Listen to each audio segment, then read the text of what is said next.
Hey, Michael Stevens, Jerry here, but how much does here weigh? Now that question might seem silly, but in all seriousness, how much does here weigh? Or in fact, how much does anything weigh? That question can be explained by using the Standard Model. Not too hard, right? It's just the Standard Model. But to put it in a sentence, this is a theory that unifies the patterns and existence of subatomic particles and their behavior in our world.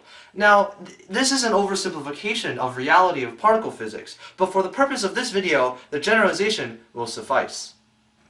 To begin, we're going to start small. We're going to begin with the atom. The word atom originated from the Greek word atomos, meaning indivisible, or the smallest object that cannot be divided.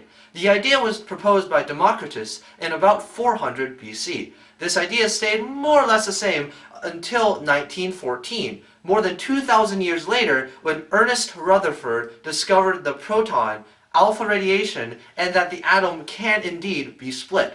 Around this time period, the neutron and the electron were also found. However, in 1945, the power of splitting an atom truly shocked the world when the atomic bomb was first detonated. So now that we know about protons, neutrons, and electrons, what else is there? In the 1930s, scientists began to look into what made up protons and neutrons.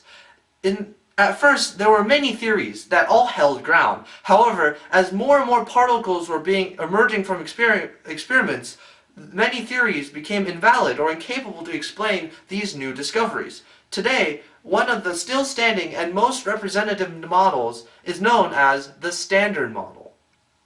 The Standard Model explains how many subatomic particles work and interact with each other.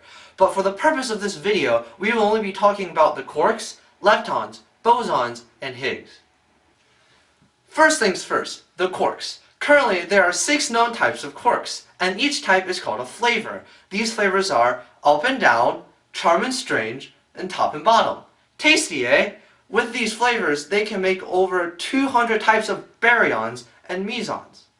Now, you might be thinking, wait, you never said you'll be talking about baryons and mesons? Well, don't worry, you already know what they are. Baryons are particles that are made from 3 quarks, while a meson is made from a quark and an antiquark. And the most well-known baryon is the proton as well as the neutron. Now, these quarks can be represented by colors, under the theory of quantum chromodynamics, since chromo is the root for color. Under this concept, for a baryon or a meson to exist, they have to be colorless. Take a proton, for example. To make a proton, you will need 3 quarks that will be represented by the colors red, green, and blue, which combine to make white. The charge has to match as well. Since a proton has a charge of +1, the quarks that make up the proton also have to add up to a charge of +1. And since an up quark has a charge of +2/3 and a down quark has a charge of -1/3, there would be 2 up quarks and 1 down quark that would make up a proton. Next on our list of Standard Model particles is the lepton. There are 6 flavors of leptons, which are the electron, the muon, the tau, and their neutrino counterparts. Of these 6, the electron is the one that we all know about. The other 2 larger cousins, the muon and the tau, are so unstable that they are usually not talked about. They have short lifespans of a few microseconds that eventually decay into the electron. Their respective neutrinos are formed when the tau, muon, and electron decay. Neutrinos don't have mass, and therefore they really don't react with the 4 fundamental forces of physics, which are gravitation, electromagnetism, weak nuclear force, and strong nuclear force.